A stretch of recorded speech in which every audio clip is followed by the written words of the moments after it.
Hey, everybody, and welcome back to the Path to Profit podcast. This is episode number 75, 5 reasons why you should do an end of year review. And it's just Brad and I today. It's my awesome husband, Brad Dobson. Well, I'm your awesome husband. Awesome. You're always awesome. Do you have a different husband? Do you have a non-awesome husband? No, you're him too. Beautiful. Love it. So it's just the two of us today, and we're going to be doing some things differently going forward into 2018. Yeah, definitely. Given our own end of year review. And for the next few episodes in December of 2017, we're going to be talking about different aspects of goal setting because we think goal setting month. It's goal. I love goal setting, and yet goal setting for the sake of goal setting isn't really very helpful. It can be really fun, and as a creative, I love planning, but having plans we can actually take action on and implement is really important. But before we can do any of that, we have to review what's come before. Yeah. If we're not looking where we came from, it's the old adage about reliving or making the same definition failures of insanity, right? No. It's those that don't study the past are destined to repeat it. Oh yeah, was that Churchill? Winston Churchill? Oh, a probably. war thing? I can't remember. Or what's the Asian guy? The War of Art, the Art of War, the Art of War. Sun Tzu, the Art of War. So speaking of quotes, we have a quote for today.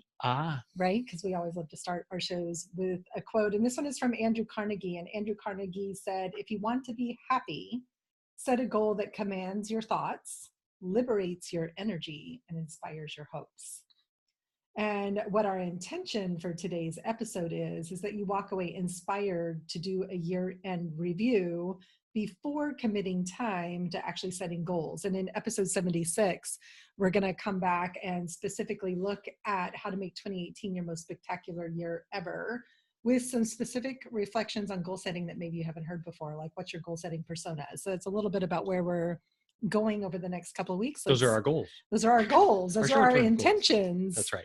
Yeah, we're going to talk about short-term goals, long-term goals. But before we get to any of that, let's talk about why we think it's so important to take a moment here at the end of the year to pause and review where you've been.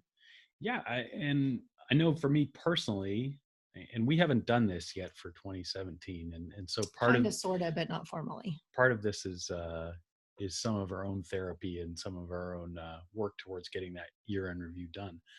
I'll get fist deep in whatever I'm working on, and pedaling, or I'm the duck, with paddling really fast underwater, and I don't know where I'm going with the analogy. I don't come up for air very often, so you're a diver, not a dabbler. Yeah, that's right.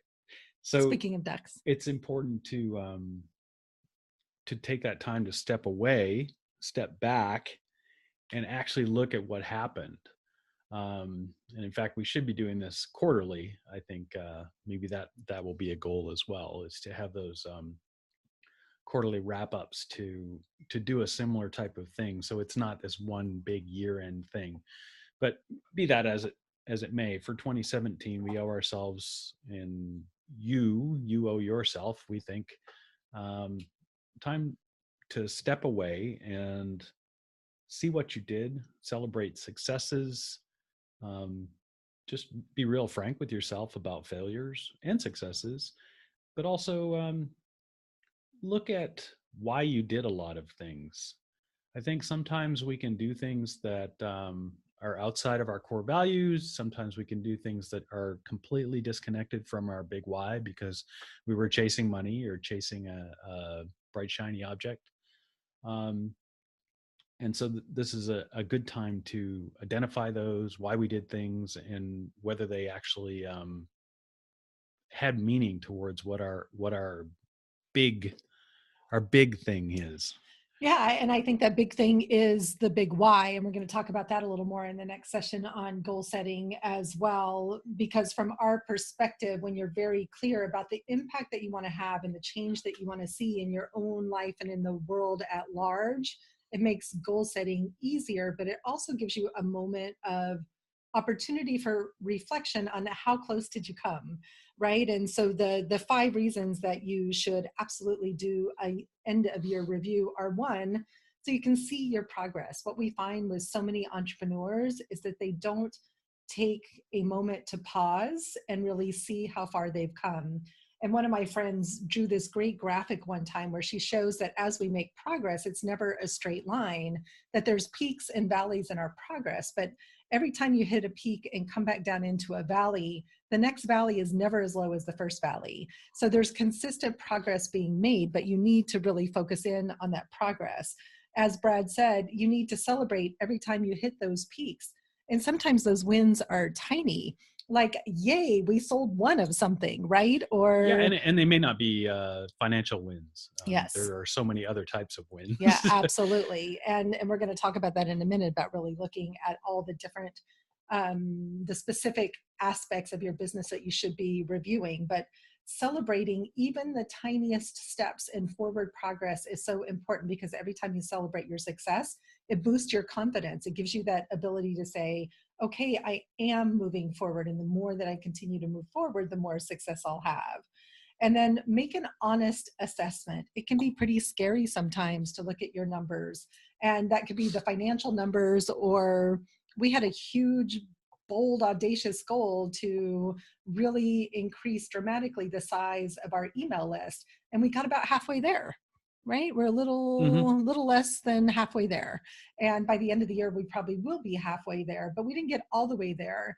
But we're very clear about how much progress we did make. And we could look at that path and say, well, crap, we didn't make it happen. Or we can say, woohoo, we got 50% of the way there. We know what worked and we know what didn't work. And when you do this kind of an honest assessment, it's about learning, as our friend Landon Ray, who's the founder of Entreport, says, it's about learning to fail fast, right? We saw him give a great presentation at Entrepalooza a couple of months ago, and I love this idea of failing fast. That the faster we try something and see whether it works or not, the faster we can let go of it and continue to move on. And then I would say the most important thing about doing an end of year review is, and these are numbers 4 and 5 in our list of 5 things, is 1, you can see exactly what you want to be doing more of in the new year, and what you either want to be doing less of or not doing at all. I don't know about you, but there's a lot of things we tried this year that didn't work. Things that we really, really wanted to work, but they didn't work. And so we have to let them go. Even though they're things we love and things we really want to pay attention to, we have to let them go. Yeah. And we'll dig deeper into that. I think the thing that comes to mind when you say that is that letting them go doesn't mean you're ignoring the lessons you learned from them, or the teachings that they gave you. Certainly things that we had that were financial failures moved the needle a ton in terms of our business intelligence and our business knowledge. So that's more of a long-term view of things, and it doesn't help you if you're dying for cash. But well, it does help you if you're dying for cash, right? Because if you're dying for cash, you haven't done the right things to grow your business. So you can't keep doing the same marketing activities or the same networking or the same pitch or the same offer, the same program, right? We've let go of so many programs for 2018 that we love because we couldn't make them work, right? For a variety of reasons. Like, it was just not where our time and attention is best being spent. Right. So I hate to say, that word failure has so many negative connotations for people. And it's really, they're learning opportunities. And there are times, one specific time where we hosted a live event this year, and a 3-day live event. And we only had 3 people present, and we delivered a kick-ass, awesome 3-day event. But if we look at it from a growing our business perspective, we fell flat on our faces. Right? It was not what we planned. It was a huge impact on our revenue goals that we set for ourselves. We had to get really honest about what do we want to do differently next year, because clearly that particular revenue stream isn't working for us right now in our business. Right. So what are some of the things to consider when it comes to doing a year end of review? We have 5 key areas that we want to be really we have 5 key areas that we want to make sure that you consider when you do your year-end review. Yeah, definitely. I mean, clearly you're going to look at your books, and I'm hoping that you've been working with a bookkeeper and your books are pretty much up to date at this point. If you're looking at your year-end review saying, oh, it's time to start working on the shoebox, on the shoebox or the garbage bag, you know, it as an accountant friend of Minette said once, it's time to put on your big girl pants and step it up a notch in terms of finances. But certainly we'll be opening up and looking at quarterly and yearly profit and loss. We'll be looking at our spending and looking at credit card statements and looking at sales income and identifying the things that we're wasting, the things where, hey, we have new income that we didn't have last year. Like a breakdown of where we're spending, a breakdown of where we're getting income. We've been clearing a lot of money clutter already by letting go of some of the online software systems that we've been holding on to, thinking we might use them, or we had content stored in places we thought we might use, that were just eating money every month. And it wasn't like it was thousands of dollars, but those, $10, $20, $30, $50, $70 a month adds up a lot when it comes to your profit. So looking at where do you have money clutter because you just haven't spent the time to review what it is, what are the tools and resources you're using effectively. Yeah. And it's also a great time to look in your file folder where you kept your 2017 goals statement for financial income and things like that, and compare and see how you did. And maybe you had a kick-ass 2017. Maybe you had a crappy 2017 from a financial perspective. It's all numbers. You need to look at the numbers and see them and be honest with yourself and see where you can make some changes. And hey, maybe 2017 you were dealing with a sick parent. Well, you get a pass, don't like beat yourself up. Sending a kid off to college, right? And life happens. I mean, you can't use it as a total excuse for your business not working or for wasting money, but at the same time there's always things that are going to impact your bottom line. Absolutely. So financial review is one thing that you want to make sure that you're looking at in your end of year review. The next thing is a marketing review. And I could talk about this one for hours, but I'll be super brief. I love to geek out on marketing. You don't have to be super brief. Marketing, this one could go really deep and get really geeky, but from a marketing review perspective, it's so important to go back through your calendar, one, and look at where did you spend your time when it came to marketing this year? Were you out speaking and networking? Were you meeting new people? Were you having enough sales conversations and juicy dates with people? Were you doing Facebook Live? Or how were you connecting with people? That's one thing to review. The second thing to review is how well did your marketing tactics online work for you? So if you were doing Facebook ads, blogging, Instagram, Twitter, LinkedIn, if you were consistently sharing content out into the world, did you get a return on that? Mm-hmm. Looking at your email list, did it grow this year? I think ours grew a lot, like maybe by 3 times over, right? Something from where we were at the beginning of the year. And it was one of our thematic goals for this year was to increase that. We put a lot of intention and focus on growing our email list because it's gold for us as an online business, right?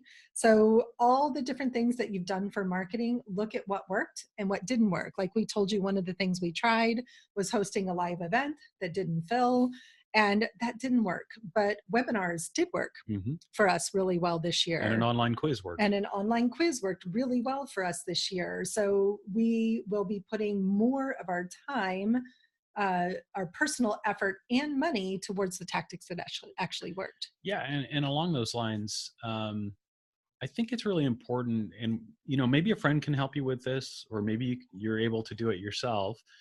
And I'm bringing this up. Or Minette and Brad can help you with it. Right. I'm bringing this up because we're going to be rolling out a content audit system that we can provide to people. But we are not content audit. I'm sorry. What was it? Brand marketing audit, something.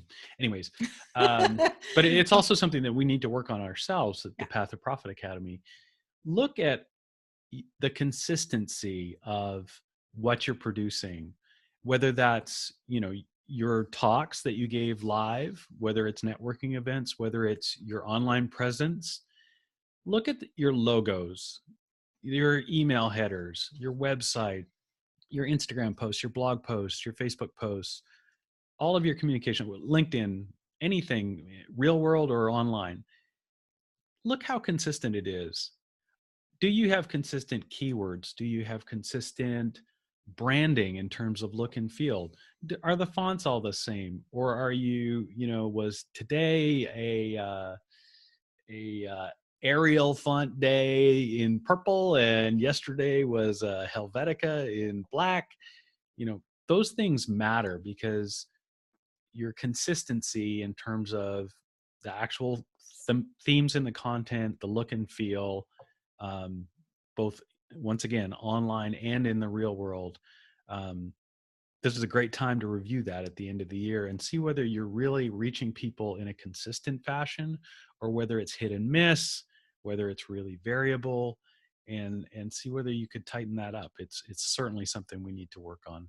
Yeah, and it is something we work on. In fact, we just got our style guide from our graphic designer. Sure. So super excited about where we're going with our own branding and tightening everything up. Like one of the things I think that we've really seen for ourselves in 2018 is we have all of our foundations in place, and now it's about fine tuning. It's this really fun place to be. But I want to go back to what you said about the content audit, because that's definitely something you should review as well. I am the queen of creating content. I can create courses and workshops and worksheets, and it's everywhere.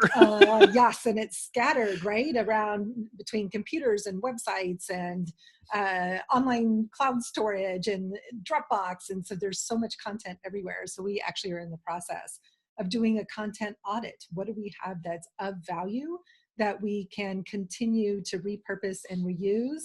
And what can we just let go of and put in the trash and have it stop taking up mental, physical, and disk space on our computers? So a content review would be another really great thing to look at. What have you already created this year that was amazing that you can just keep making better? Stop trying to always invent something new. It actually doesn't serve you in your business. And I'm speaking to myself because this was such a hard lesson to learn. I wanted to just keep creating new, and my path right now is of mastery.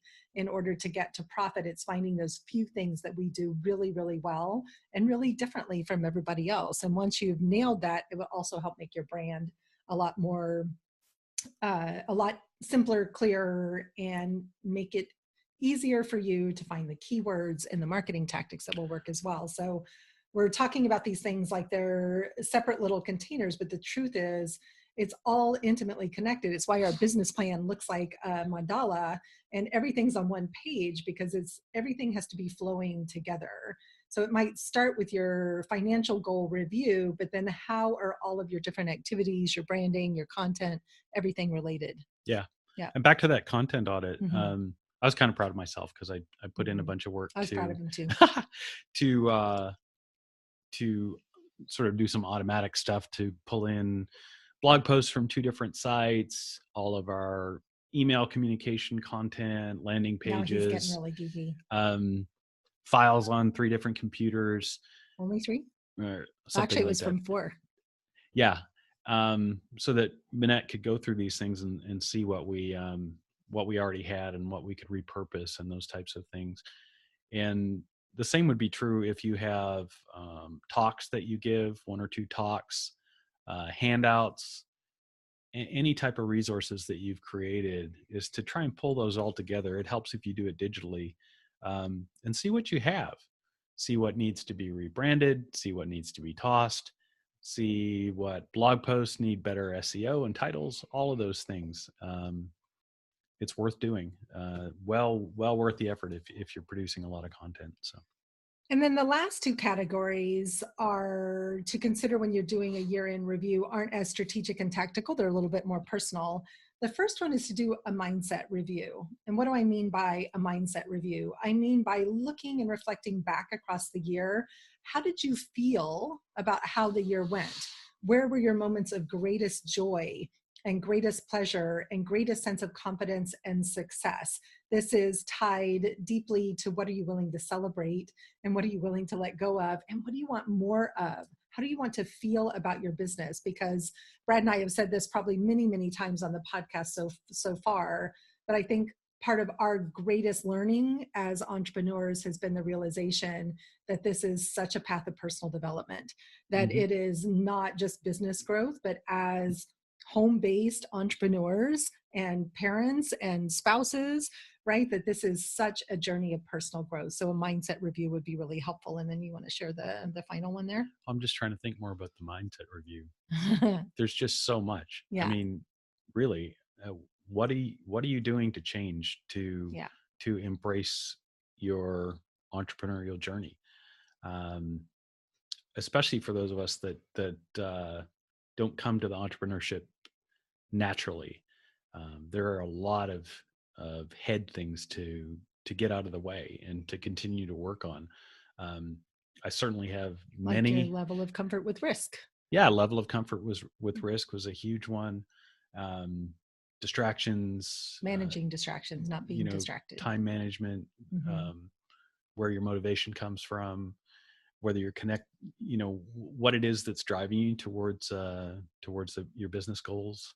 I would say visibility, like your willingness, my willingness to be visible, because so much of entrepreneurial success is connected to your willingness to be visible, to be vulnerable, to share who you are, to step out, right? Into the public, whether that's stepping out on a stage and speaking live, or whether it's doing video or just even posting on Facebook, right? It takes a lot of courage. I think that the last thing that we were listing as one of the top things to consider when you're doing your end of year review is who you surrounded yourself with.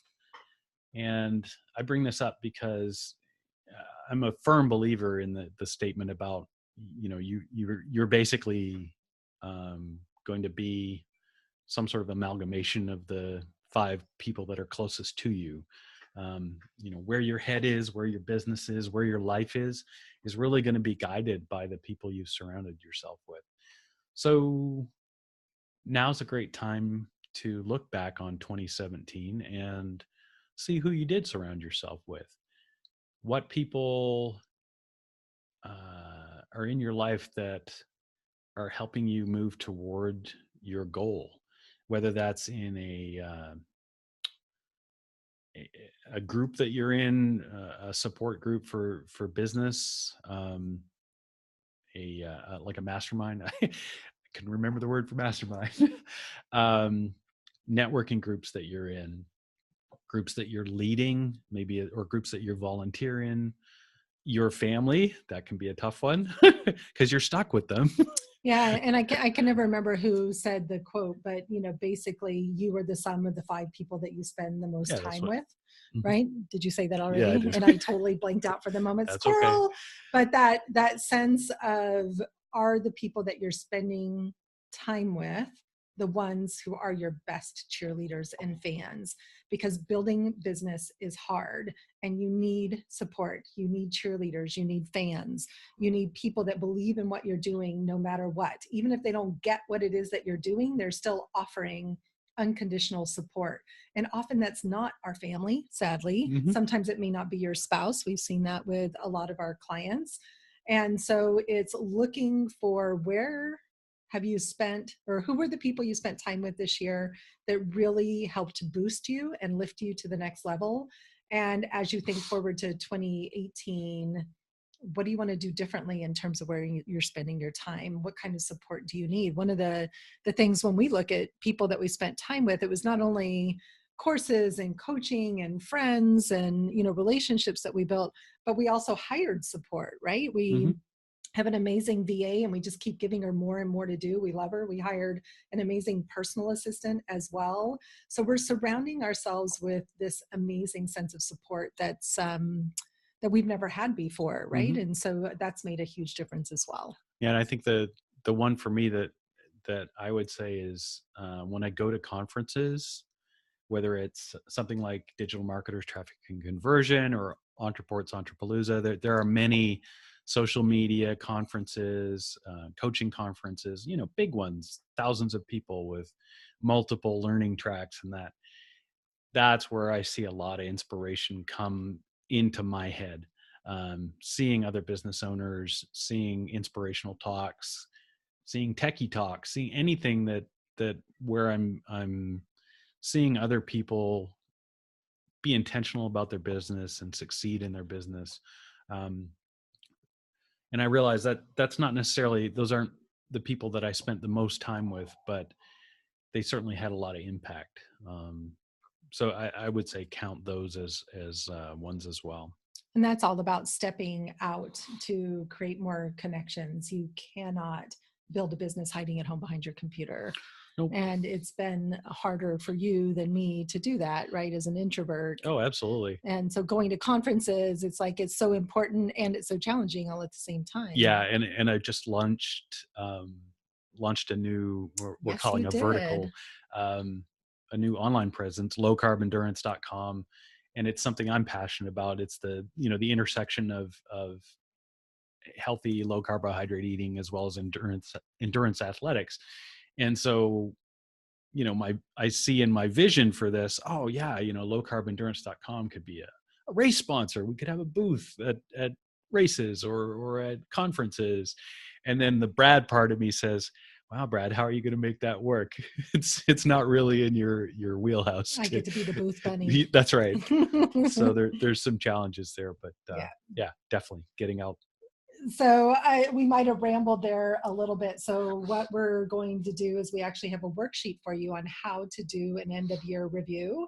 There will be a link to it in our show notes so that you can download a step-by-step process of everything we shared about why to do the end of year review and what are the specific areas of your business and your life you should be contemplating as you do that. It's so essential to do this step before you start to do your business planning and goal setting for 2018. And remember, you can find all of our show notes at pathtoprofitacademy.com/podcasts with an S on the end. Is it? It is. It totally is plural. pathtoprofitacademy.com. You'll see it. It's right at the top of the. It's right at the top of the website. Big button. It is. And if you just go to pathtoprofitacademy.com, you will find it. But we want to be able to support you in creating that year-end review. No login required. This is just our gift to you today, because we cannot say enough about how important this review process is and how important planning and goal setting are. So we'll see you. Oh, wait. We need to review these. We're going to review them in our review. We're going to review them in our review. We've already been talking forever. We probably lost them all by now anyway. Oh, no. Let's go through this one more time. So just to sum up, see your progress, celebrate your wins, give yourself an honest assessment, look at more of what's needed and what's not needed, and less of what. Do less of what didn't work. Do less of what didn't work. That's pretty effective. Those are all the reasons why. So get that done quick. Do that review quick. Yeah. And then next episode, we'll be talking about goal setting. How to make 2018 your most spectacular year ever. That's right. With by finishing your spouse's sentences and using goal setting in that context. Yeah. So we're going to take a completely different perspective. We can guarantee you haven't heard some of these tips around goal setting. So be sure and tune in for episode 76. And until then, make it a great day. I'm Minette. This is Brad. We're the Path to Profit Academy, where we create programs that help creatives fall in love with systems. Bye, guys.